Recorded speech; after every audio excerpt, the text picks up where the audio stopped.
Good evening, everyone. I'm Joyce Shanahan. I'm the City Manager for Ormond Beach, and I want to welcome you here tonight. Thank you so much for taking time out of your busy schedules.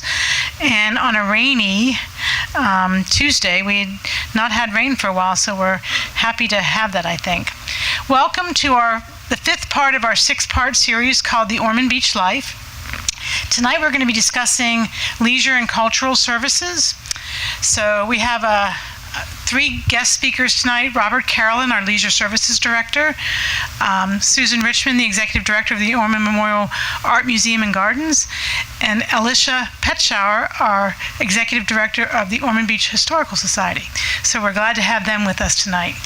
As you know, this is a community engagement series that we've conducted in the same manner we did in 2015, where we invite the community to come. And at that time, our the executive director of the UCF Institute of Government, Marilyn Crotty, facilitated those workshops. And she said that we should invite our elected officials to be here and welcome everyone and kick off the meetings, but not to invite them to stay, only because we wanted to make this environment as free from politics as possible. So we're going to continue to do that as we have every meeting. We're going to work the same way, and I would like to invite Mayor Bill Partington to welcome you all tonight and recognize Commissioner Selby, who's also here.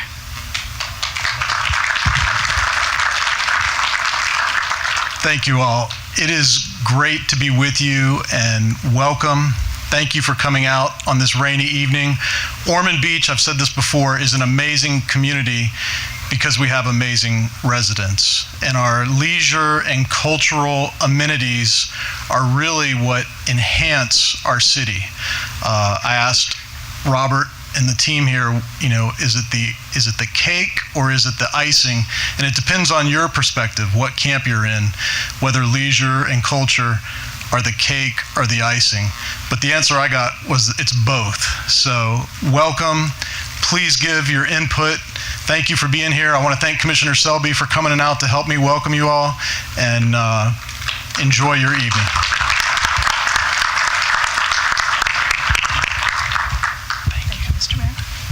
All right, so I would like to turn it off to our facilitator, Rafael Montalvo, and he'll get you started for tonight. Okay. Thank you. Oh, actually, I forgot that I might. Don't want to overdo it.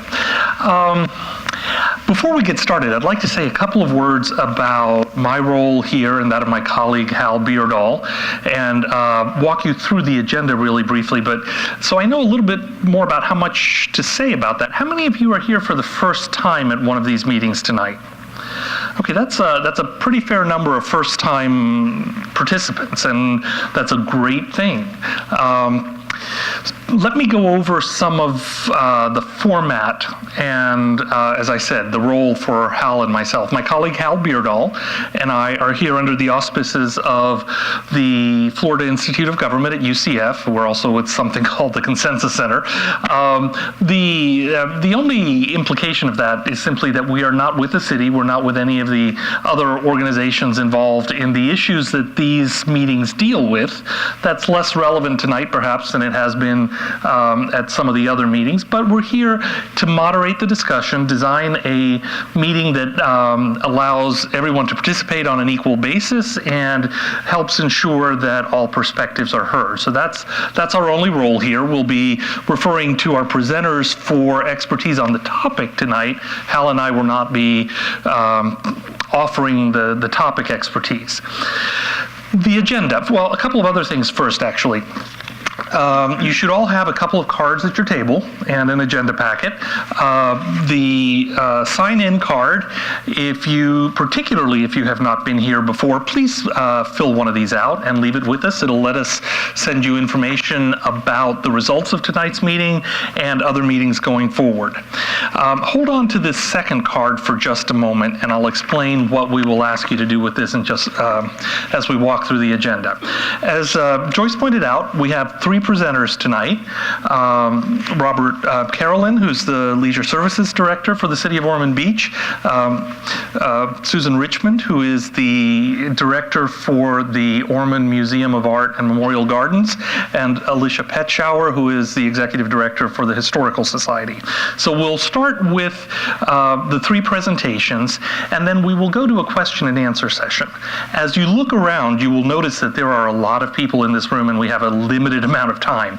So rather than just let a few people get up and ask their questions, what we'd like to do is ask you, as you hear the presentations, write your questions down on this card or Post-its. You have Post-it and a marker at your place. You can write it down on anything and put them in the bowl in the center of your table. After the presentations, Hal will go to each table, pick one of these at random and read it out, and we will refer it to the appropriate presenter to try and get you an answer here in the room during the meeting. Any questions we don't get to in that process will be answered online after the meeting. So for each of the previous meetings, there's been a posting online on the city's OBLife webpage that has the questions that were submitted and the answers, both for the ones that were answered in the meeting and for those that are answered after the meeting. So even if we don't get to your question, it will be answered. We'll get to at least each table once. If we have time, we might do some more. So write your questions as we go through. After the questions, and actually starting in just a minute or two, we will at various points in the agenda ask you for feedback in a different way. You should all have polling devices in the bowl at your table. So I'll ask you to go ahead and grab one of those, and we'll go over the instructions for that in just a minute. But we will present some questions to you and ask you to respond with the polling devices. After that, we will go to table discussions. All we really need to say now about the table discussions is that they're an opportunity to talk about these issues with your neighbors. Those discussions will work better if you are sitting at tables with 3 or more people. So if you're at a table with 1 or 2 folks, yourself and maybe one other, when you get to that point, if not before, maybe look around and join some of your neighbors so you can actually participate in a discussion about the issues. We'll be asking you a couple of questions, and we'll ask you to write your answers to those questions on Post-its and put the Post-its in the appropriate spot on the easel pad paper that's on your table. All of those answers, all of those comments will be recorded as part of the meeting summary and will be available online as well. So anything you leave us in writing on those Post-its relevant to the meeting topic will be in the summary. There is also an easel at each corner of the room with the words comment wall at the top. If you have any comments that aren't really about tonight's topics, but you want staff to hear them in any case, leave them on those boards as you go out. We'll transcribe those and they will be part of the meeting summary as well. So there are a number of different ways to offer your input tonight. The questions, the polling devices, and the comments on the Post-its. Again, there's a bit of a trade-off. You won't have an opportunity to get up and talk to the room, but this ensures that everybody's input is recorded and used going forward. And the input from tonight, as well as from all the other meetings, will be used in the update of the city's strategic plan this spring. So this is part of an ongoing process that leads to that. So that's probably more than I needed to say. I will need the clicker, I'm afraid. Okay, so to get us started, you all have your polling devices? Okay, so the first question is fairly straightforward. Where do you reside? You will press a 1 if you reside in Ormond Beach, a 2 if Ormond Beach by the sea, a 3 if Holly Hill, a 4 if you live in unincorporated Volusia County, or a 5 if you live somewhere else. After you press your number, you have to hit send, which is, I believe, at the top right. Bottom, oh, I've got mine upside down. Thank you. Okay, it's at the bottom right of your device. If you need to change your answer, you cannot do it after you hit send. You can do it before. So if you hit the wrong button, hit clear at the bottom left, and then pick another number and hit send. So 49 of you are way ahead of me. Go ahead and make your selection, and we'll move on.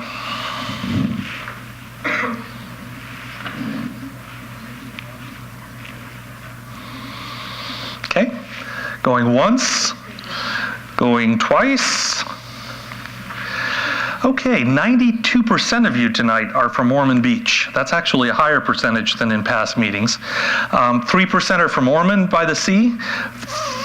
0 from Holly Hill. Nobody here from Holly Hill. 3% from unincorporated Volusia County, and 2% from somewhere else. What do you feel is your strongest connection to Ormond Beach? Now, many of you will have multiple connections. We're asking for what you feel your strongest connection is. You would press 1 if it's as a resident, 2 if it's as a business owner, 3 if it's that you work in the city, or 4 if it's something else altogether. You guys are fast. Okay. Going once, going twice. Okay, 85% of you feel your strongest connection to Ormond Beach is as a resident, 7% as a business owner, 7% by virtue of working in the city, and 2% something else. One more question before we get to our presentations. How long have you had your connection to Ormond Beach? Press 1 if it's 5 years or less. How long have you had that strongest connection? 1 if it's 5 years or less, 2 if it's 6 to 10, 3 if it's 11 to 15, 4 if it's 16 to 20, and 5 if it's more than 20 years.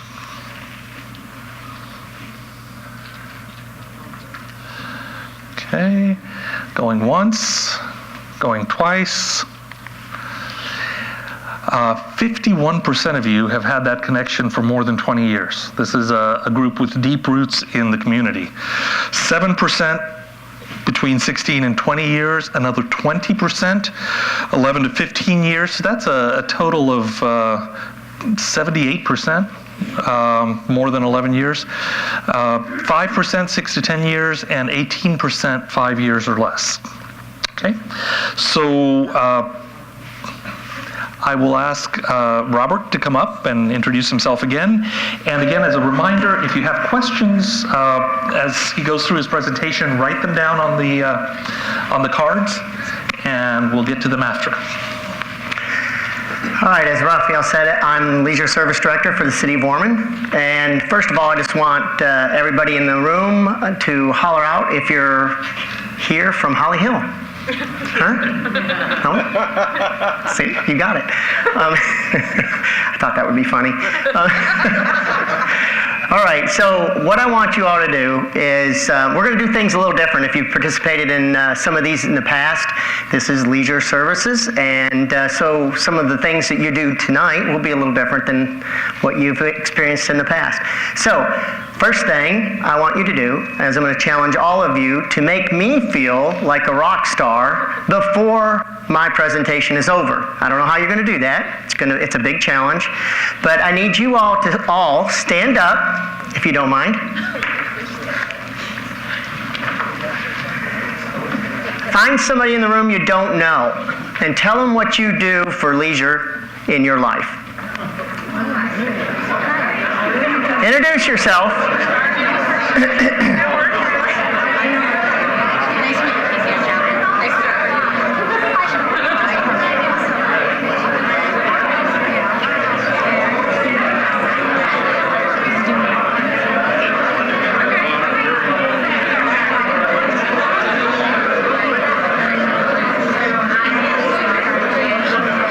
Okay, if you could make it back to your seats for me, that would be great. Please keep standing, please. Now what I want to do is give you all an opportunity to practice your mission. So tonight, you all are the rock stars, to be sincere. You took out of your busy schedule, you took the time to come here tonight and make a difference in your community. So I'm asking you to practice your mission, and let's applaud everyone here tonight for coming out and being the rock star you are for Ormond Beach. Okay, have a seat. Thank you so much. Tonight we're going to talk about leisure services. So we're like any other leisure service department. We put on recreational events, we have recreation programs, cultural programs, but the one thing about our department I just want to touch base with you on, because a lot of people may not know this. We also have a maintenance division underneath our department. And the maintenance division takes care of the 72 facilities within, that is city-owned facilities in Ormond Beach. They also take care of 46 parks. We're responsible for managing and ensuring that all the landscaping throughout the entire city is managed and taken care of. So I just thought that was something interesting that you guys may not know. The other thing I thought would be pretty interesting to touch base with you on is some national standards. So the national standards for residents per park is 2,114. In Ormond Beach, we're very fortunate because we have residents per park is 916. So as you can see, we're well above the national standards. The same with the acres of parkland per 1,000 residents. The national standard is 10. Ormond Beach, once again, meets that national standard, and it's 12. So we're pretty fortunate, and that's directly correlated with the quality of life that you guys so much enjoy. So let's talk about some leisure service benefits. There are thousands of benefits leisure services offer, and I'm sure you all know most of those. I'm going to hit on just the bottom one. I mean, it's the umbrella of everything, which is essentially we improve your quality of life. So like I said earlier, we have 46 parks. This is sort of going to be a pattern throughout the remainder of my spill. I've picked 3 things per item. So I'm going to talk about 3 parks, and then I'll talk about 3 facilities and programs and events.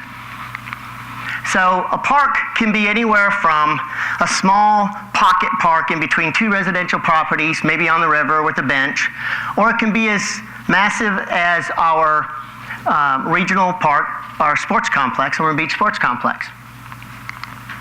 The park that I wanted to talk about, one of the parks tonight, is Andy Romano Beachfront Park. Now, the cool thing about Andy Romano Beachfront Park, and why I think it's a special park, is because it's hard to believe that this park was conceived by a bond referendum that you all came out and voted to tax yourselves to purchase the property and build this park. Now that was done in the worst economic decline since the Great Depression. And I'm telling you, if that doesn't speak volumes to what you guys can do as a community, I don't know what else to say about it, because it's just something really, I think, very few communities out there will ever be able to say that. We can say that. Anyway, the cool thing about Andy Romano Beachfront Park is that the way it was designed, that all the stormwater retention area is underneath the ground. And what that did is it allowed us to use the entire park premises for amenities. So we have 198 parking spots. That was pretty much something that you guys were really, really impressed us upon, about having as many parking spots as you can have. We have great amenities. The bathrooms in here are probably better than some of your own home residential bathrooms. We have a great splash pad, a wonderful playground, 4 pavilions that you can rent to have parties or whatever you'd like.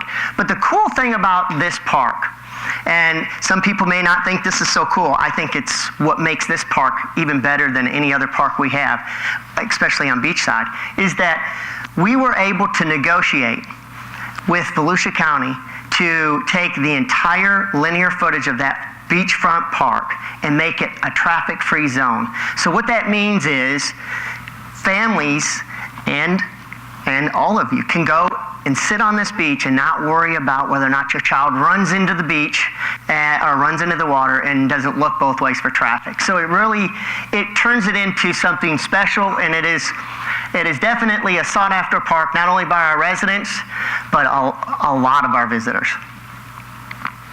So I'm just going to quickly touch on some of our 4 corner parks because they're pretty special as well. But anyway, I don't know if you know it, Fortunato was a former mayor, so it was named after one of our former mayors. Same with Casson Park and Bailey River Bridge. I also want to mention this young lady from St. Brendan's, sorry, I got a little sidetracked, came to us and asked us about the possibility of partnering with us. She had a class that wanted to put in a little free library. And so sure enough, we were excited about it. And they went and they designed this little free library to look just like the Bailey River Bridge Church, which I thought was really cool. And so the neat thing is they maintain it. They make sure the books are okay in there.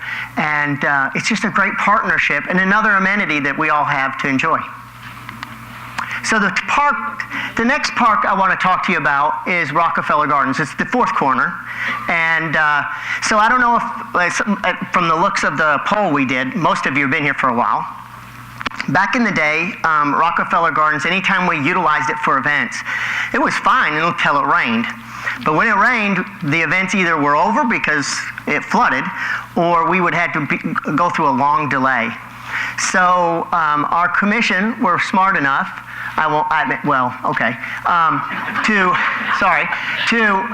solicit for an echo grant and do site improvements and drainage improvements for this park so that we could use it for a venue for major events. And what they did is they came in and they raised the level of the ground and put an extensive drainage system underneath. They raised it up to be over 3 feet. And they, big, wide concrete walkways around the entire park, a beautiful stage, and it turned out to be one of the most sought-after venues we have for events, weddings, those kinds of things in Ormond Beach. And we also host Movies on the Halifax every Friday, the first Friday of every month. This was our last event we held. We had over 1,500 people come to this Movies on the Halifax. I'm sure most of you have been to Rockefeller Gardens, but if you haven't been to watch the sunset, it's by far the most beautiful park we have to sit and watch the sunset. And to be able to do that and then sit down and watch a movie amongst 1,500 of your best friends, that's a great place to be. So the next park I want to talk to you about is what I think is just sort of another one of the big hidden jewels. This is Central Park. It's nestled right in the middle of our community, and I would suspect most of you already know about it, but ironically, I run into people, I won't say all the time, but often, that have lived here their whole lives and didn't even know it existed, which I find interesting. Central Park is 150 acres. It's a large park.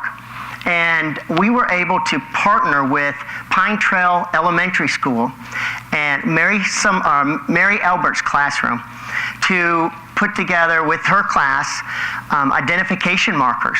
What they did, they worked the whole year, those students there, to go through the park, do field trips at the park, identify trees, go back and study those trees.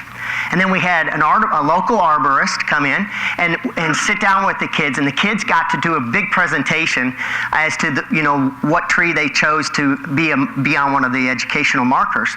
And then after it was all over, they gave us those what trees they wanted us to identify and the information. We made educational markers. And they did that 3 years in a row. One was tree identification, plant identification, and bird identification. So this was a really great venture. This little raised boardwalk is part of a 3.5-mile trail system throughout the entire 150 acres.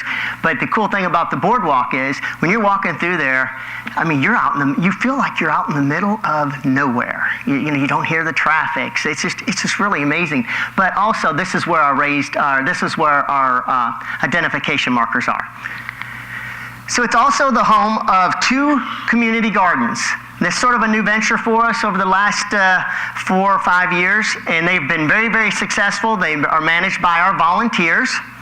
And it has 66 acres of navigable waterways. So you can put in one of the 5 kayak or canoe ramps that we have, and you can meander through the entire 150 acres of this park by the water.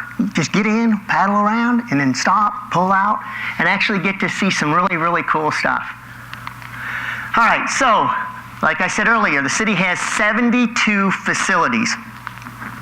And I've picked 3 of those facilities that are relevant to, obviously, leisure services. And the first one I want to talk about is our Environmental Discovery Center. We built this in 2016, and I think it's probably one of the coolest facilities we have in Ormond Beach. It is so exciting because you walk in and there's so many things to do and learn about. You can actually pet the fur. We have all different types of fur from animals. It's not real, but it's it's like real. So the kids really don't know the difference. But anyway, so they get to pet the fur, and they can see. We have little. One of the things in there that's really popular is the scat, which is poop. Kids love animal poop. But what's neat is you get to go. You walk through the woods, and a lot of times you don't get to see anything. And if you look down, you may see some animal droppings. But being able to identify what those belong to is really, really cool if you're a kid. And to be honest with you, it's really, really cool if you're an adult too. But what I've learned about the Environmental Discovery Center is every time I go here, I am so stoked to get outside to see if I can see something that I learned inside. So it really is sort of like the entrance to what we can offer you in the environment outside at Central Park. It's just a great facility. We do all kinds of programs. We always talk about how awesome our programs are and how well attended they are. Most of the time they could even be sold out. All our programs are free, so it's not really sell out. We have one of the only beehives inside in the state of Kentucky. We have state of Kentucky. I came from Kentucky, by the way. Guess what? I meant the state of Florida. So anyway, I can go back to Kentucky. I know, I got to be careful. So anyway, we have monitors throughout the facility, so you can actually take self-guided tours. And you can also, we have 30 volunteers that they'll give you tours on any day you'd like to go there. And we have, like I said, many, many programs, and the programs we offer are put on by highly skilled professionals. So that we really believe that's why our programs are so sought after. We have bat programs, bird programs, tree identification programs, and so on. So if you haven't been here, please come out and visit our Environmental Discovery Center. And again, all our programs, it's free to get in the facility. You don't need any dollars. We don't sell you anything. So anyway, all right, the last one, our Performing Arts Center. The cool thing about our Performing Arts Center is if you're into performing arts, all right, and you've gone, usually if you're really into performing arts, you go to other places. You may go to this one, but you go to the large performing arts centers like the Dr. Phillips Center in Orlando or the Jacksonville Performing Arts Center. I hear so much when our residents who are really into this come to a show here at our Performing Arts Center. They say, "Oh my gosh, that is crazy amazing. I feel like I'm something special. I am treated like I'm not herded in." We have over 300 volunteers that work with us to make you feel like you're special. And they're all docents, so they come in, and they don't, obviously they're not all there at once. We wouldn't have the room for them, but they take turns. But I think it's a hidden gem, and a lot of people don't utilize it in our community. And it's an unusual amenity to be managed by municipal government, so it's pretty cool. So it has 600 seats. We show about 200 shows a year. We have 3 local show groups. We have the Copycats, which is a senior show group. We have the Ormond Show Club. And those 2 groups work all year round just to put on shows, raise money. All their money they raise goes right back into the Performing Arts Center. And they bought us really fancy high-tech lighting, sound systems, pretty much the things that we may need just to keep our center state-of-the-art. And then we also have a children's musical theater. And this can be anywhere from 100 to 300 strong, just depending on the year.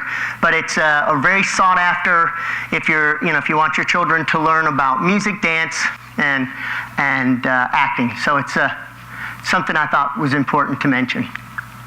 All right, so the casements. Most of you know these facilities, but you know what? They're pretty amazing facilities, so I have to talk about them. So the Casements was a former winter home of John D. Rockefeller, as you probably already know. We put on many programs here, from cooking classes to yoga to art classes, story time. It's one of the largest and the oldest, it's the home of the largest and the oldest volunteer organization we have in our community called the Casements Guild. They put on tours, so if you go in, free tours to the, as you, they'll walk you around. And they also put on multiple events throughout the year to help us pay for amenities within the Casements. We have our Christmas Gala, and we also have, this is a breakfast with Santa. We do 5 seatings. They're usually sold out. I mean, it's crazy popular. The cool thing about the Casements, and it's about that time of year, is that our staff spend countless hours trying to dress the Casements up. And we have one of our staff here tonight, Siobhan. And anyway, if you haven't seen it throughout the holidays, you gotta go, because if nothing else, you'll get some great ideas on how you want to decorate your house, or how you don't want to decorate your house. So, but no, it's beautiful. All right, so let's talk a little bit about our programming. Between programming, events, and activities, we usually will run around 1,500. But one of the biggest programs we offer is our youth sports programs. And we have about 2,500 participants in that. So a lot of times people don't realize the hidden secret in youth sports. And it's not about Susie being able to kick the ball better, or be a better soccer player, or Johnny being able to hit a home run. It's not about that. Youth sports brings so much more to the table for our youth. It gives them the opportunity to learn life skills, first of all, to understand that working together as a team, you can accomplish so much more than you can on your own. To just teach your children about respect of others, respect for yourself. Hard work pays off. These life skills carry them forth for many good decisions in their future. So I just wanted to make that clear, because youth sports isn't just about youth sports. All right, so thankfully we have many partners that help us providing our youth sports programs. We have our Ormond Beach Soccer Club. We have our Ormond Beach Youth Baseball and Softball Association. We have our Pride and our Pop Warner Football Association, and then we also have our Basketball Association. We also put on multiple programs ourselves, like our flag football is one of our largest programs, about 200 strong, and then in the summertime we do clinics and camps. All right, special populations programming. Ironically, a lot of you may not realize that we provide special populations programming for not only Ormond Beach, but we provide it for the entire Volusia County area. We have been touted, we are a state model for what it means to be able to provide programming for the special populations. And I'm trying to get my mind back in the groove again. All right, well, anyway, we provide programming for, anywhere from crafts to dances. We have sports programs for our special populations. And we're also, that's what I was going to say, I knew I'd get it back. We're also the only city in the entire Volusia County area that provides ongoing programming. There's this little guy named John, I think there he is, and he came to us about 14 years ago, said very little, if anything at all.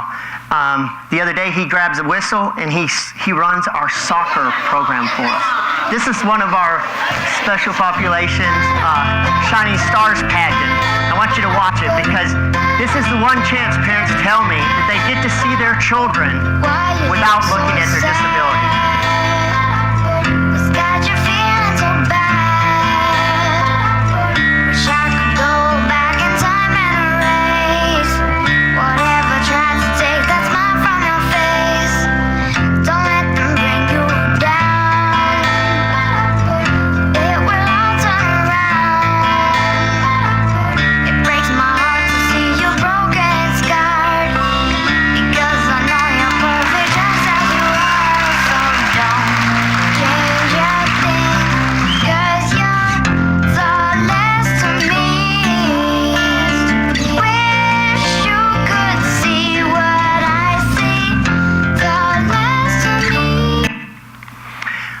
Okay, so now let's talk about our summer camps. We put on 3 summer camps a year.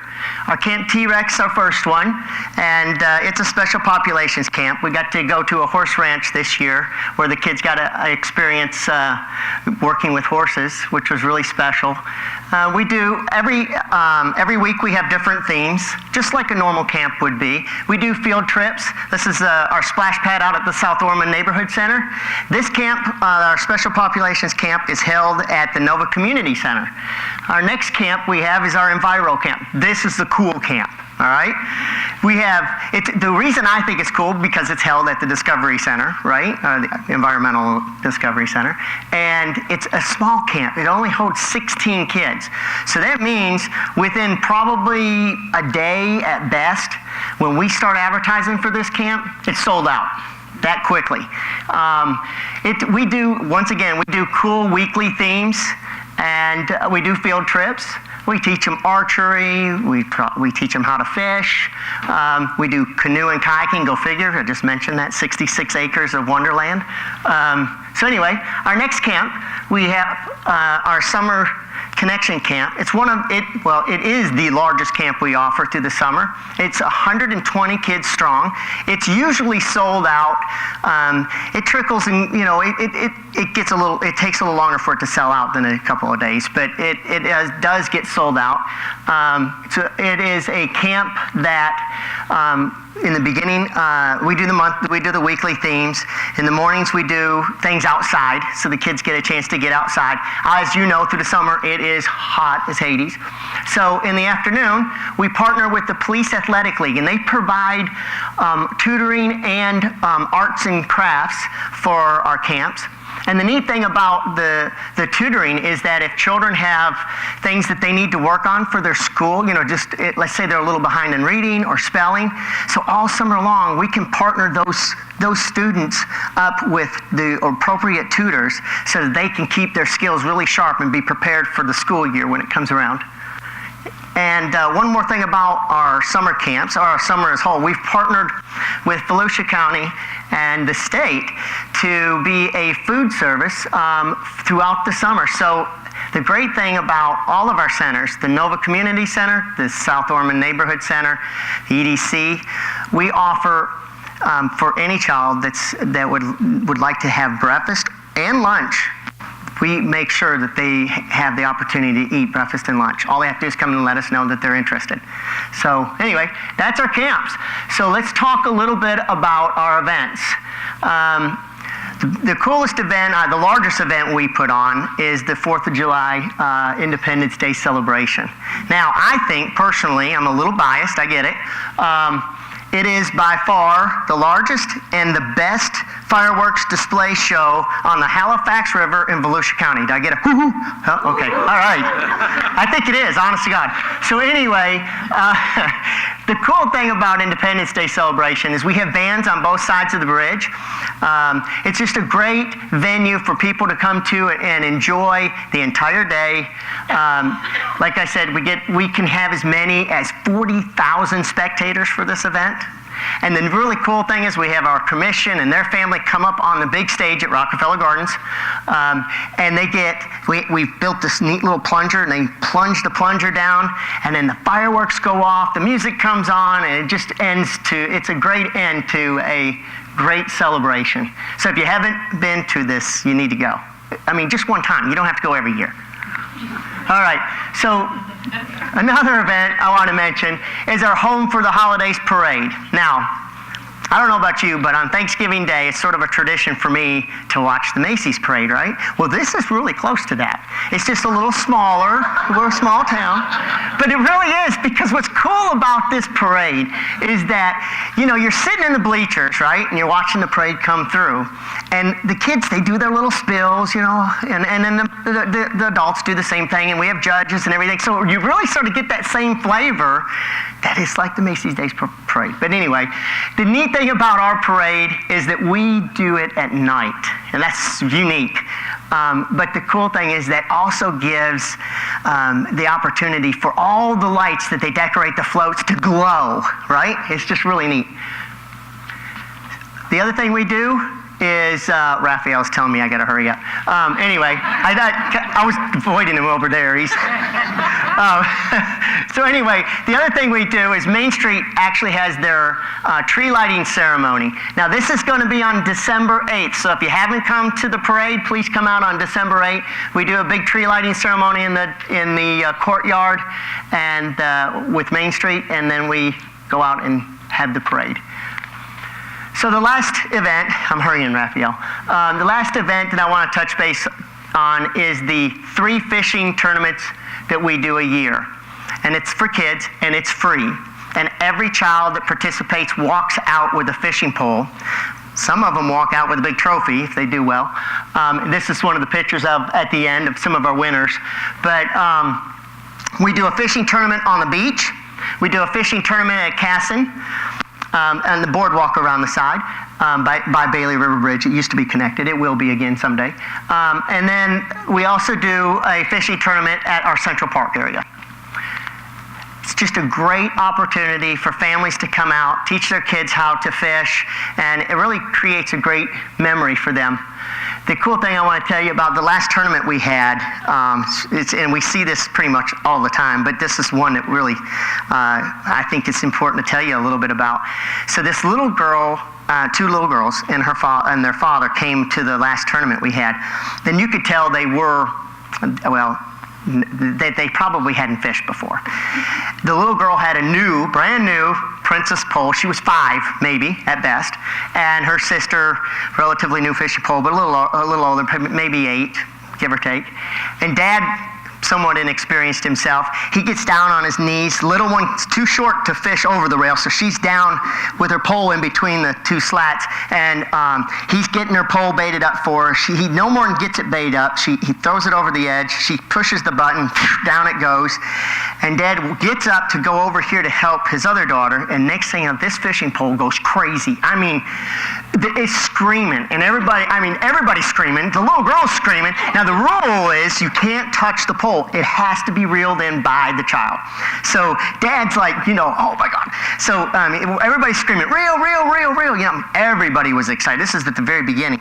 And so she finally reels this fish in. This is the fish. It's one of the biggest fish we've had caught at any of our fishing tournaments, by the way. She won the tournament there, and you can see it has absolutely grossed her out. She doesn't want to fish anymore. Dad's so excited about it. But these are some of the stories that I thought you guys might enjoy tonight. As you know, we couldn't do what we do without our partners. And I mentioned a lot of our partners as I went through this presentation, but I just wanted to recognize, I'm not going to name them all out loud, but these are the partners that help us put on what we put on for our residents. The other thing we do, we use these boards as listening boards. So they help guide us and make sure that we're offering the services we need to offer. And so if you're interested in bringing up a topic, these are the places to go. All right, so with that, I just want to say now, everything I've told you about is less than a drop in the bucket of water as to what we offer through leisure services for our community. I wished I had 10 nights to talk to you about it, because I think you would be really astonished at the amount of events and programs and activities we put on, and the opportunities all of you have.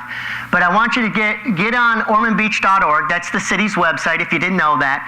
Download our activity guide. You'll get a real clear idea of what we offer. Like us on Facebook, so you can follow us on Instagram if you want.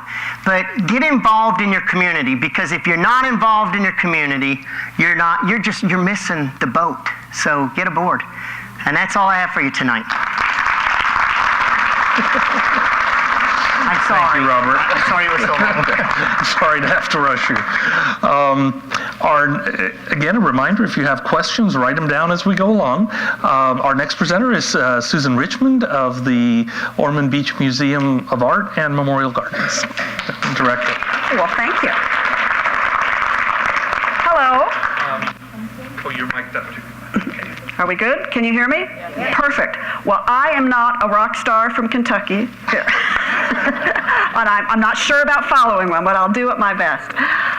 My name is Susan Richmond, and I'm the director at the Ormond Memorial Art Museum and Gardens, but I'm also a neighbor. I can see from the questions you answered with Raphael, I've lived in Ormond more than 30 years, and I remember this intersection, I-95 and 40. It was pretty much a fruit stand and a Waffle House, and that was about it until you got into maybe Nova Road. And so what I wanted to do was keep going on Nova Road and show you where we are. We're on Granada Boulevard on the corner of Halifax, across from the soon-to-be Lucky's Market. We're all very excited, yay. And I can report to you that they are working 7 days a week on that building, so I think they're going to meet their deadlines. And because we have the technology, I wanted to do one of Raphael's polls with you, so if you would grab your little voting device, I wanted to ask you, have you ever been to the museum? If so, click 1. The gardens, click 2. If you've been to both, click 3. Click 4 if you've been to neither. And click 5, be honest, if you didn't even know we were there. So we're going to start counting it down like Raphael did. This technology is also cool and new. We're artsy, we're not techie people. So 3, 2, 1. And it looks like 74% of you, I'm preaching to the choir, 74% of you have been to both the museum and gardens. That's great.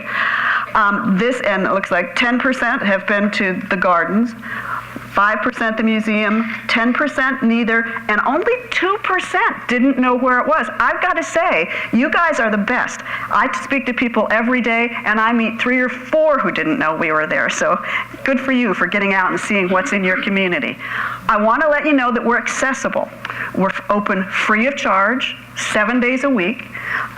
Once in a while on weekends, we might be closed in between exhibits if we don't have artwork inside the museum. The gardens are always open. Our paths in the gardens are handicap accessible, and we're serviced by a Vautrin bus line and have free parking. So there's absolutely no reason not to come over to the beachside and see us. We have been inspiring the community through art and nature while honoring those who serve, and we've been doing it since 1946. Now, it kind of makes sense. We're an art museum, so the art makes sense. And we're surrounded by gardens, so the gardens make sense. But if you don't mind, I want to take a minute and tell you about how the veterans aspect comes in. We have been a public-private partnership with the city of Ormond Beach for more than 70 years. And as a fellow resident, I'm really proud because that's how it should work. The city owns the land and the building, and the museum is a nonprofit charitable organization that's been there and run programs in partnership with the city for 72 years. It all started because there was an artist named Malcolm Fraser. Now, he's not anyone you ever would have heard of, but I want to tell you a little bit about Malcolm. He was Canadian. He was very classically educated. He came from an art family, so he got education in New York, and he went to Europe and was educated. He came to Florida. He would paint portraits. He'd come to the Henry Flagler hotels or the old Ormond Hotel and paint portraits of the wealthy people who stayed there to make his income. But the painting that you see here is a little more representative of what he did on his time. It's what he painted because he wanted to. He felt it. He never really meant to sell this work. And it was the nicest story. He was a veteran of the First World War, and he was a true veteran. He was wounded 5 times in battle. At the end, he wouldn't come home. He was driving an ambulance. So in my mind, I'm picturing him with like his head wrapped and an arm broken, driving an ambulance across the field of battle to get his comrades home. So he was very dedicated to serving during wartime. So when he got back, when he got to be a little bit older, we're talking 1945.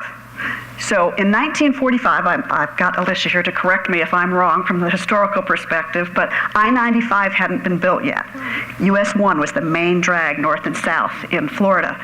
So Malcolm offered any town along US 1 that he would donate his personal collection of his own work if they'd start an art museum that paid tribute to veterans. And Ormond Beach stepped up to the plate. The city donated the land and the little cottage, which fronts Granada. It's got the casement windows and the barrel tile pagoda, the charming roof. And the citizens, now if you've been here a while, they were led by Eileen Butts. Anyone know the Butts family? You had Eileen the mom, Hal, Billy, Gigi. Eileen must have been quite a firecracker in her day because she spearheaded, think about it, 1945, World War II had just ended. It was a horrible war in terms of deaths and wounded across the world. We'd never seen anything like that. The average annual income was $2,400. Gas was 15 cents a gallon, and Ormond had about 1,700 residents. And she spearheaded those residents to raise $10,000. That was to hire a contractor and buy building supplies, and a lot of the local residents who'd served in World War II actually volunteered to help work on those building crews and physically build the building and clear the gardens. So that's how the Veterans Partnership ties in with what we do with art and with the gardens. And if you think about it, we can't enjoy all the freedoms we do, including creative freedoms, unless there are people to defend them. So that's why we're art, gardens, and veteran-oriented. Now, if you don't mind, I don't want you to be here all night because I know you have to go home and check the lottery tickets tonight. But I want to jump ahead 6 or 7 decades and talk about the art. We change our art exhibits every 6 or 7 weeks. There's always something totally different styles, different mediums.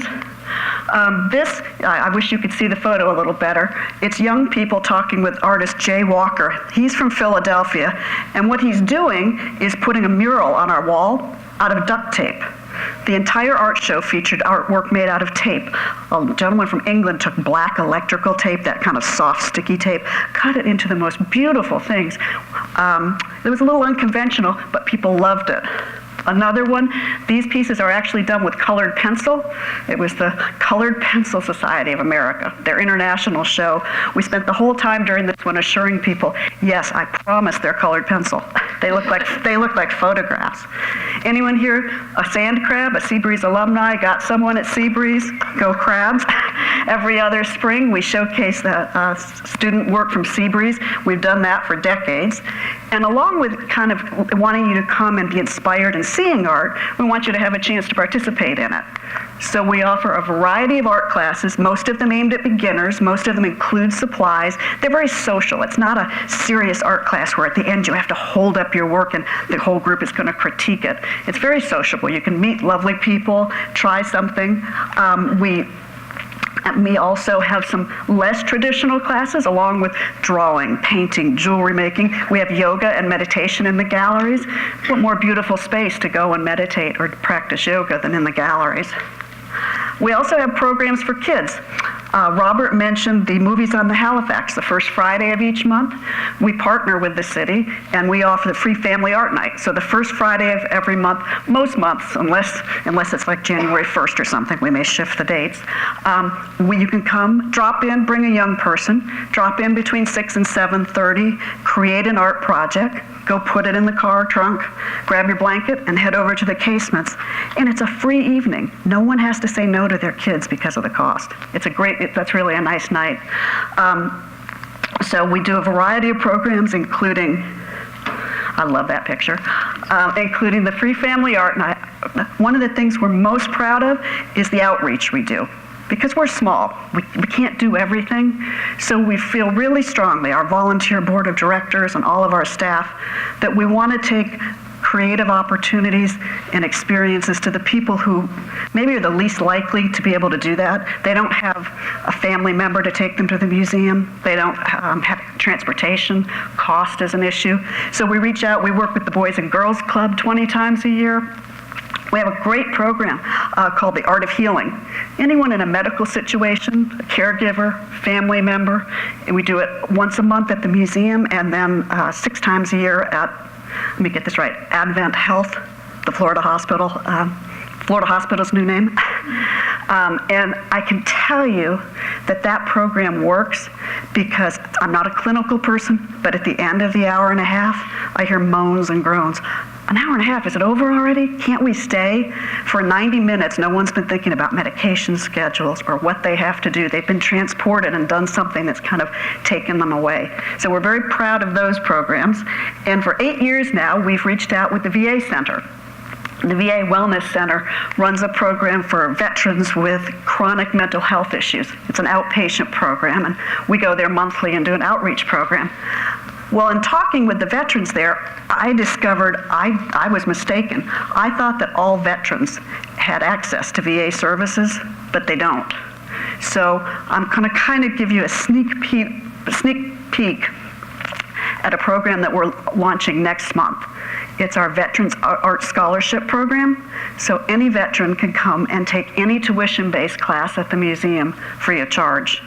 And we're going to have more details about how you can take advantage of that we're going to announce at our Veterans Day Tribute. I'd like to invite all of you to come. It's our annual Veterans Day Tribute. We're very traditional. We've always done it November 11th at 11 a.m., the 11th hour of the 11th day of the 11th month.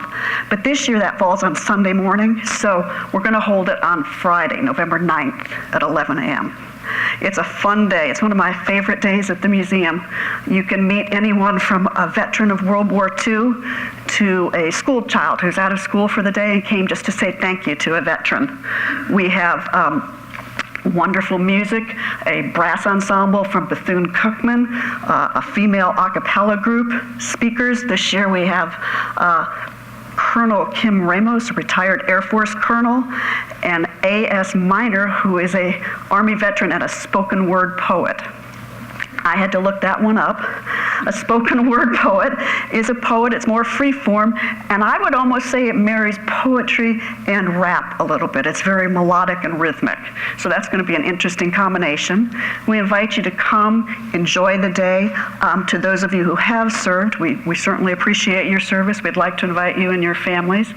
And at the end of the program is held in a big tent outside. And at the end of the program, everyone strolls through the gardens, comes inside, has refreshments. We have a sing-along, patriotic songs that you don't get to sing very much anymore. And that leads me to our gardens. And I'm smart enough to know when to stop talking and just show the pictures. We are I know this because I came to the meeting last month with the police department, and we are on one of the busiest intersections in Ormond Beach. But when you are 10 or 15 feet inside these gardens, all you hear is the sound of bamboo clapping.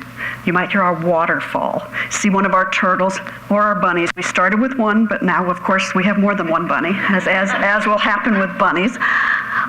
We have a beautiful waterfall. We can tell the seasons by looking out the window at the waterfall to see who's having their photo taken. Just this week I saw what looked like a family all wearing matching tops. It's the first holiday card picture I've seen. We have brides and grooms, and then as the spring comes along, it'll be prom time, and that's when you start to feel old. You look out the window and say, is that what the kids are wearing? So we would invite you to come, have a little tranquil break in the gardens, enjoy what's going on inside the museum. I am not big on statistics, but I thought this was important to point out. This was a survey of 3,000 people just done this year about Americans speaking out on the arts. 73% of Americans believe that the arts help them understand other cultures and unify our communities. 9 out of 10 feel that having art spaces in our communities improve our quality of life. And 86% believe that art spaces are good for local businesses and the economy.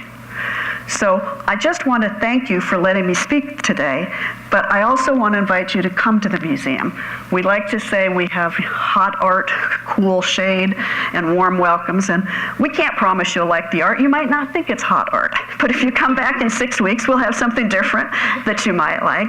It might be a rainy day, and it wouldn't really be a shady day, but we do promise you a warm welcome, and we'd really like to invite you, those of you who hopefully didn't know where we were or what we were, now know. Those who haven't been, we'd like to invite you to come, and if you've been before, we want you to come back and bring someone. So I hope if you've got any questions, you'll write them down. And thank you very much for giving me a few minutes tonight. Good luck with the lottery. Thank you, Susan. Thank you. And our next presenter is Alicia Petschauer, Executive Director of the Ormond Beach Historical Society. That light's bright. Hi, my name is Alicia Petschauer, and I'm the Executive Director for the Ormond Beach Historical Society. And since we were talking about statistics and how many people are from here, I was born here. I'm a 7th generation Floridian, Central Volusia County. So my education is education and teaching, so I have a pop quiz for y'all today. So my first pop quiz question is, who's the city of Ormond named after? So we get your little clickers out. The number one is Andrew Ormond Bostrom. Number two answer is Ormond, Connecticut. Number three is James Ormond III. Number four is Ormond, New Britain. Or the Ormond Castle in County Tipperary, Ireland, built in 1315.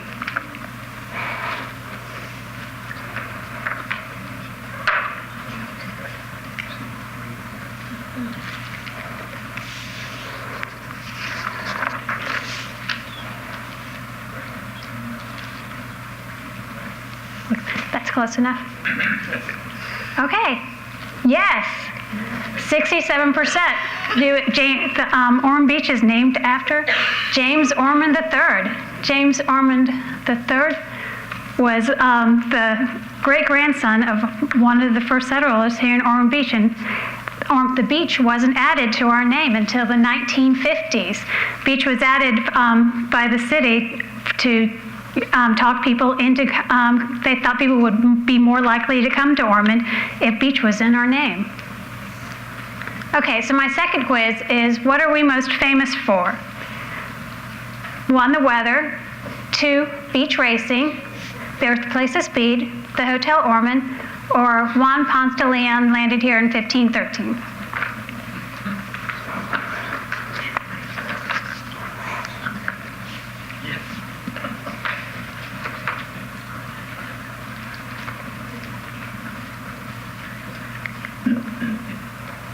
Y'all are too smart. 95%. Yes, the birthplace of speed.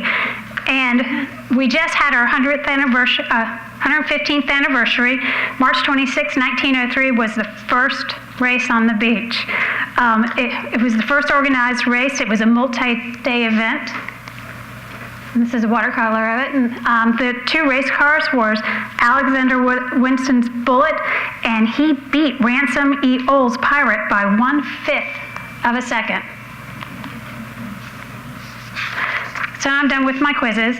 I wanted to talk to you a little bit about the Ormond Beach Historical Society itself. We were founded in 1976 for the sole purpose of saving the casements. The Casements was a winter home of John D. Rockefeller. It was his winter home, and he would still be one of the wealthiest men alive if he was still alive today. And he was the founder of Standard Oil. And this is the Casements today, a beautiful cultural institution. Oops. I'm going to talk about 4 different properties that the Ormond Beach Historical Society runs programs out of or are responsible for. And the first one is the Anderson Price Memorial Building. The Anderson Price Memorial Building was built in 1916 by the Village Improvement Association. There's a little video of it that we did. The Village Improvement Association, it was also where we housed the very first library. And it was where the Women's Club eventually became the owners of it. This classical revival architecture held one of Ormond's first libraries. About 10 years ago, the Women's Club gave the Anderson Price Building to the Historical Society. And about 10, 15 years ago, we started our Florida Humanities Lecture Series with the Florida Humanities Council. This highly regarded monthly lecture series is standing room only. At the Anderson Price Building, we also do children's programs. We do, trying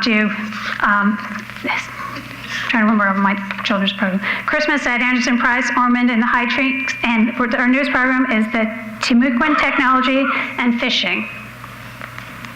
We also do lots of weddings and birthdays at the Anderson Price Building. The next property I want to talk to you about is the McDonald House. The McDonald House was built in 1903 for Margaret Stout. Margaret Stout built the house as a boarding house and a gift shop for the Ormond Hotel. the McDonald House is where our offices are. That's where all of our programs are run from. We do quarterly exhibits, and it's the centerpiece for the museum corridor. This is one of the exhibits we recently had, Talking Textiles. We have a beautiful textile exhibit. Another thing I wanted to talk to you about is we do a lot of tours, bus tours, walking tours, but if you can't take one of our tours, we just created an app for your phone. You can download it, and you can take a walking tour of Ormond Beach. It was on the app stores. It's funded by the Florida Humanities Council. It's on Florida Stories. So on the iTunes or Google Play, you can download it.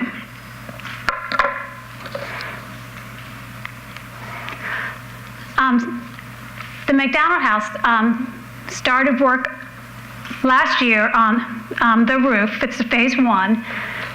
The roof on the tower was replaced along with some of the cedar shake shingles. Don't say that too many times. Phase 2 is about to start any day now. So hopefully any second they'll be rolling up, and this same tower right here, they're going to be pulling all the siding off. And once the siding has been pulled off, they're going to be the contractor is going to be able to see the foundation and assess the foundation. The foundation hopefully will be repaired, and then the rest of the siding they'll start replacing. So, like I said, this is very exciting for us. Any day now, this work should start. The next property I wanted to talk to you about is the Ormond Cupola. It's a last remnant of the Hotel Ormond, which was built in 1888. The Ormond Beach Historical Society provides docents here, and we also have a children's education program at the Cupola. The Historical Society works with the Casements and the Ormond Memorial Art Museum so that kids participating in Volusia Echo programs can have a day in Ormond Beach at all 3 institutions doing cultural and historical and art programs here as part of the Volusia County program. The 3 Chimneys is the last property that I wanted to talk to you about, and I have to get my notes because get all my history. The last part I want to talk about is the 3 Chimneys is owned by the state of Florida, and the Ormond Beach Historical Society has a 20-year land lease, and the 3 Chimneys is located on Granada Boulevard, and is one of the oldest sugar mill and rum distilleries in the United States. It was built in 1765. The Ormond Beach Historical Society works hard to preserve this historic treasure, and in 2007, we got an ECHO grant to build a structural canopy over the ruins, and just recently, we've been very blessed and have raised funds to build a secondary protective canopy over the rest of the structure. At the 3 Chimneys, we also do education programs, and this is the first time we've done education programs at the 3 Chimneys, Dirt Detectives, Archaeology for Kids, and it was a huge success. The kids loved getting dirty and digging in the dirt and learning all about the strata and what they can find. And that's the end of wanted to talk to you about, and I wanted to thank you very much for having me tonight and letting me talk about our programs. Thank you. Thank you very much to all 3 of our presenters. Okay, so we'd like to take about 20 minutes or so, 15, 20 minutes, and see what questions you have. Again, we won't be able to answer all of them, but we find Hal. He's starting at the back of the room today. He'll come to each of your tables in turn, read out a question. We'll see which one or more of you would like to answer it, and we'll see how far we get. Hal. All right, I'm gonna start here in the far back corner here, and this is to any of you. Will there be exercise stations established on the walking trail at the South Ormond Neighborhood Center in the future? Come up. Yeah, Yep, there's a microphone right behind you. I think he's got it. Oh, okay. Currently, we do not have a plan for exercise stations at the South Ormond Neighborhood Center. We obviously could look into that without a question, but at this moment, we do not have a plan for that. Okay. So if that's a suggestion, make a note of that. Yes. Okay, the next table here. What are the plans for the church on Beach Street and Lincoln that the city recently purchased? Oh, cool. I am lucky tonight. Okay, well, the church property that we just recently purchased is currently going under an evaluation to determine whether or not, we're looking at to see whether or not the structure is more valuable to remodel and then create maybe what we're looking to do, and obviously that will all depend on what you guys think we should do with it. We're thinking possibly maybe a civic center or a smaller community center, or maybe a mixture of both, some offices and that kind of thing.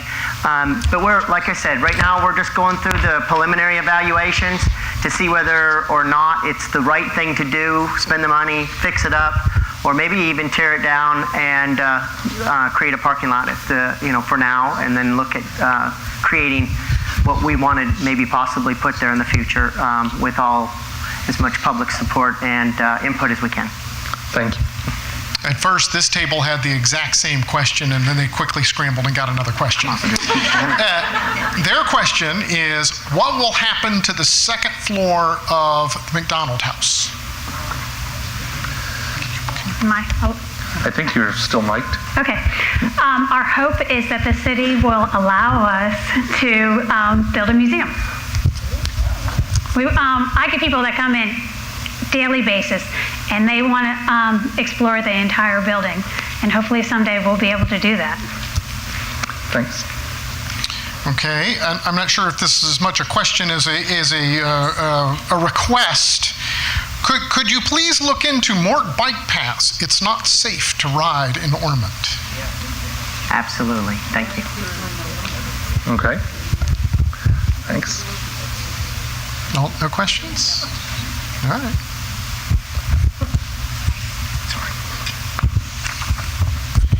All right, next question is the Three Chimneys always open for tours?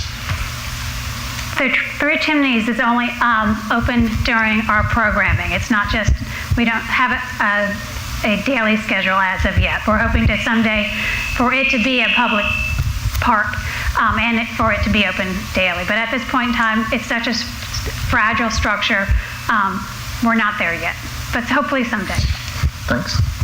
Okay, maybe this applies to all three of you. How are all these programs advertised? And then there's a second part is, where is Central Park? Well, obviously we use a lot of social media for our advertisements. We try to go as much paperless as possible. So that would be the go-to, would be the ormondbeach.org. Learn about your leisure service department through just our standard website. You can always come to our actual offices, which is located at our Performing Arts Center, and pick up flyers for all of our programs as well. And then the second question was, where is Central Park? Well, that's interesting. Central Park is nestled, like I said, right in the middle of our city. It spans between Division, Hand, and Hammock. I think I said those backwards. And it is between US 1 and US 1 and Nova Road. Okay. Does that help? Okay. And from the other two institutions as well. I'm just going to add on to Central Park. If you find Central Park and you get to the northern side of Central Park, there is a labyrinth. We have 2 labyrinths in Ormond Beach. And I thought a labyrinth was like a maze, something that you walk in that tries to confuse you, but labyrinths are not. They're very spiritual. You find them near cathedrals all around the world, and they're kind of a concentric circle that you walk in and shed your worries, and as you come out, refreshed, and it's very spiritual. And there's one in Central Park. We are a nonprofit organization. We hate to spend money to advertise, so we use social media quite a bit. We put all of our events in. We enjoy good coverage from the newspapers, and you can sign up if you want information about adult classes, children's classes. You can sign up for an email list, and we'll send you a blast. But to be absolutely honest, we have a marquee sign. Again, we're on the corner of Granada and Halifax. We'll put something out on that sign and immediately start getting calls because every one of us gets caught at that red light sometime during the day.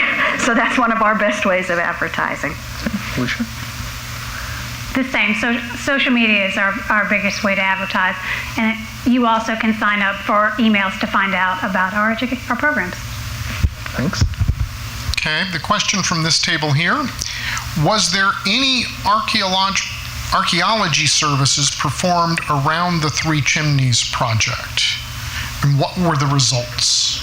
I would have to look that up, but yes, the state of Florida does not allow us to dig into the subsurface of the grounds without an archaeological professional being present. But that has been done, but not recently. Does that okay. Thanks. Okay. Next question. Is there a tour of all the facilities and parks? Absolutely. All you have to do is go to our office, call us. I would be honored to give you a tour, to be honest with you, because I'll do it I don't have a bus, unfortunately. Can you get a bus? Yeah, but I would love that. It would be fun to be able to show off what we have in Norman Beach. So, absolutely.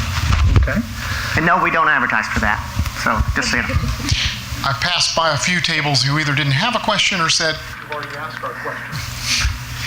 The last one I have from this table here is, what is the yacht club building used for? If nothing, why not? The yacht club is a private entity, and they have their meetings there. Okay. But they're also on our program, which is December 8th. Okay, thank you. So is there any table that didn't get to one of its questions asked that now has a question? Oh, got one more Okay. real quick. All right. Last question. No. How do you... It really comes down to, how do you find or how do you end a best-kept secret? And it seems to me like what I've heard tonight are mostly a bunch of best-kept secrets. So how can you better get the information out about the secrets? Yeah, I think the city needs something to happen to make people far more aware, or make it easy for them to become aware of everything that's here. Okay, good. There you go.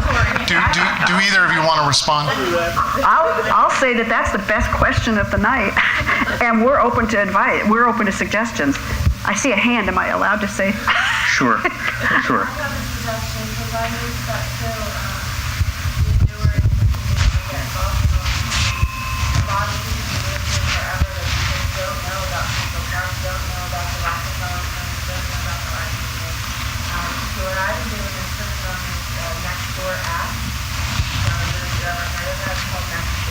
I have.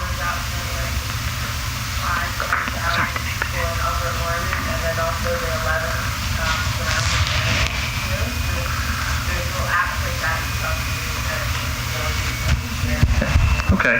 This is a great segue into your group discussion, but I'll let you have the last word before we do so that. part of my function for the City of Ormond Beach is as a welcome center. And part of what I try to do is act as the welcome center for new residents coming here, people that have been here forever, or as tourists, to let them know, go to the casements, go to the art museum is having an amazing exhibit. So we try to get all the information from the various organizations and I try to disseminate it out to the public. Thank you. Okay. Polling question before we go to it. Okay, so we're about to move into the table discussion section of the meeting, and Hal will give you instructions for that in a moment. We do want to ask you a couple of additional polling questions.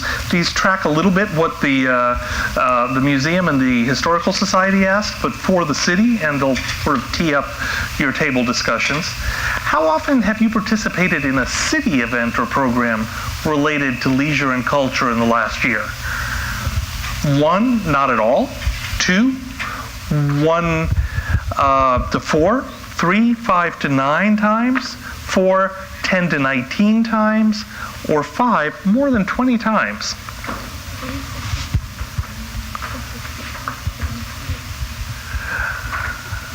Okay. So, going once, going twice.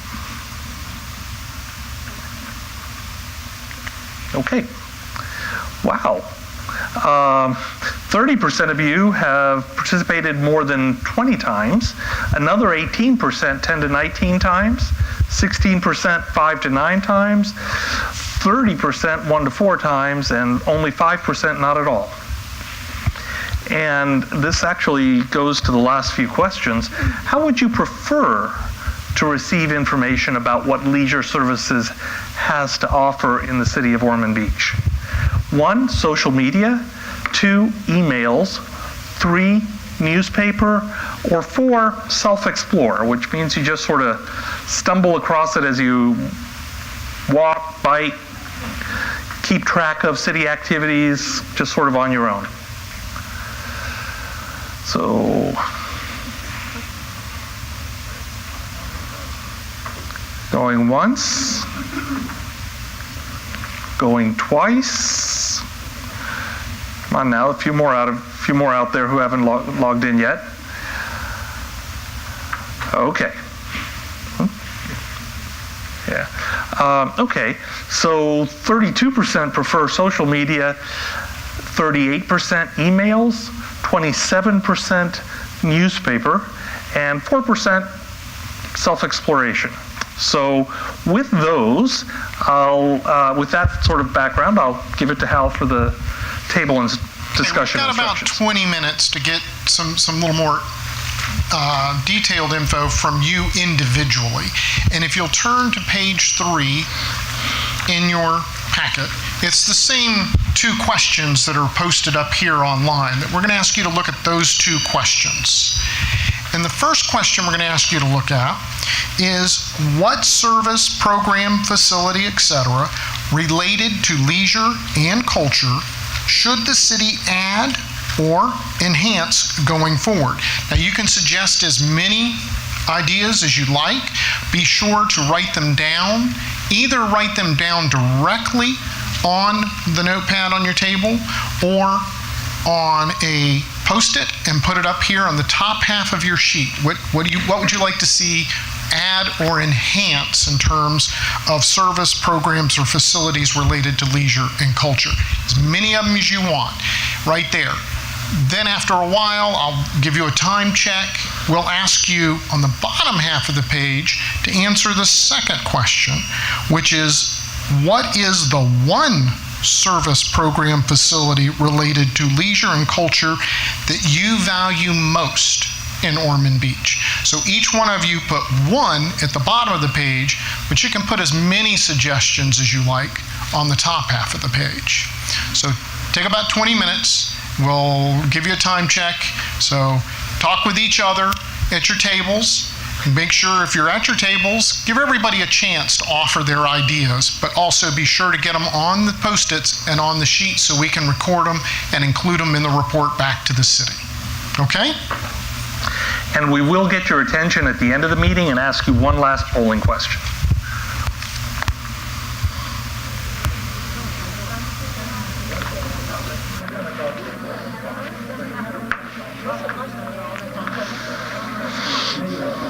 Questions. It was a good segue right then. Yeah. The questions, but you had the questions you need to follow.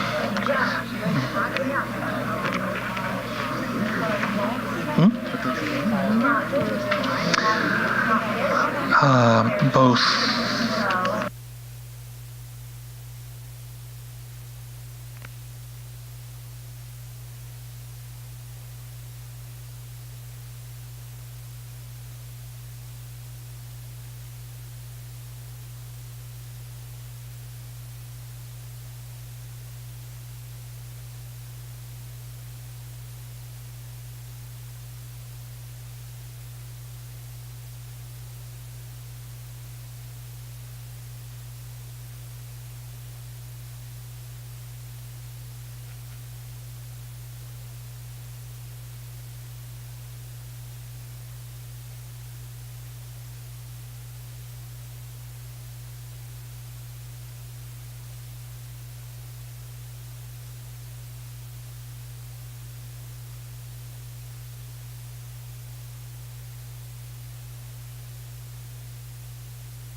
services of value. Just a quick reminder as you wrap up your discussions, be sure that you each individually put one down saying, what is it you value most? Put that one in there too. If you haven't already done so, be sure you get to that. And we'll give you just about 5 more minutes before we wrap up. They're wonderful. They're wonderful.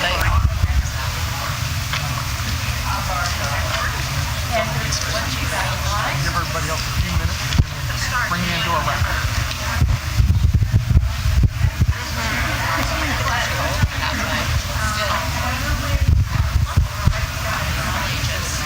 Well, yeah.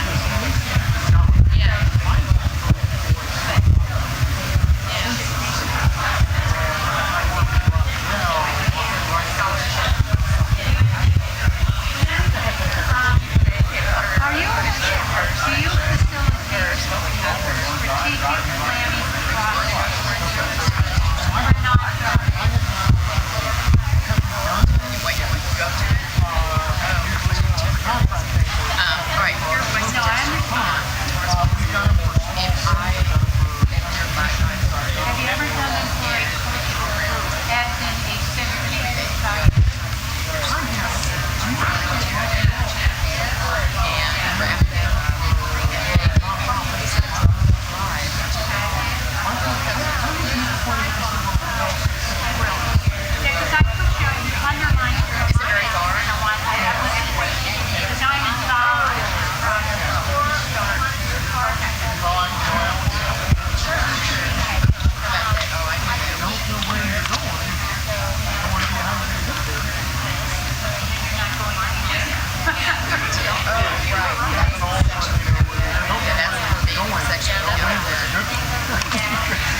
Okay, as you wrap up your discussions at your tables, and before we ask a couple of wrap-up polling questions, I do want to make a point of pointing out that in the back of your agenda packet is a evaluation form, and we've been compiling those and putting them in online as part of the report for the meeting. So before you leave this evening, please take a few minutes, if not now, after Raphael's asked a few more polling questions and wrapped up, but before you go, be sure to fill out that evaluation form again, the last page in your agenda packet, and leave that right there on the table along with your notes.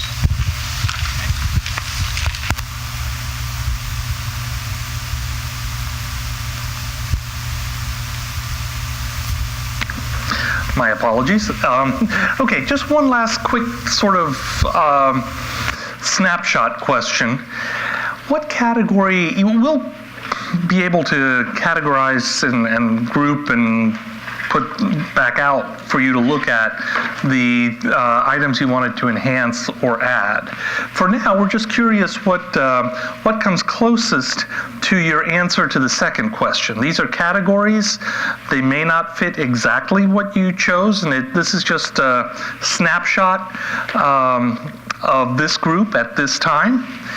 But what category is closest to describing the one service program, facility, etc., that related to leisure and culture that you value most in Ormond Beach?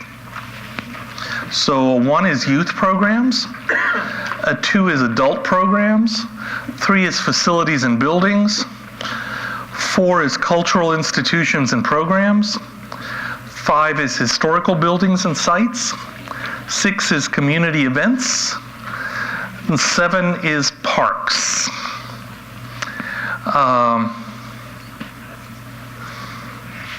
Again, probably isn't a perfect fit.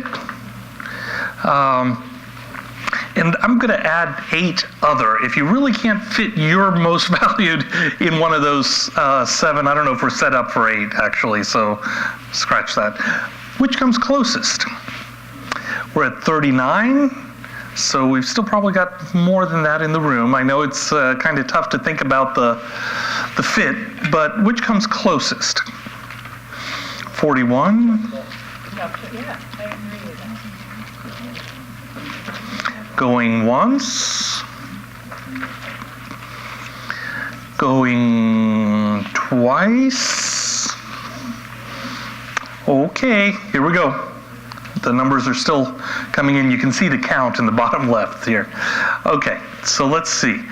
The largest percentage was actually historical buildings and sites at 29%, followed by community events at 24%, followed by cultural institutions and programs at 16%. After that, it's parks, 13%. Adult programs and facilities and buildings were at 7% each, and 4% at youth programs. So again, snapshot of this room at this time, but we appreciate the feedback. And Joyce, do you want to wrap up and tell us where we go next?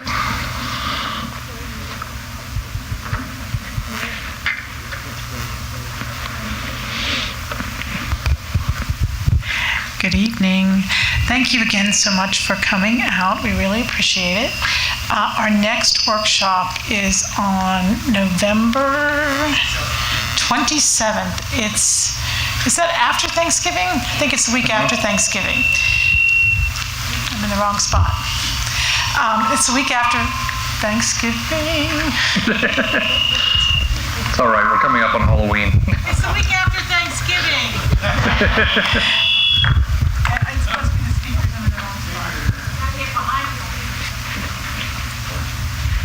So we're going to talk about economic development, and economic development is different than community development. We're going to be talking about manufacturing, industrial development, and our economic development director, Brian Rademacher, will talk about jobs and different focuses that we have on economic development.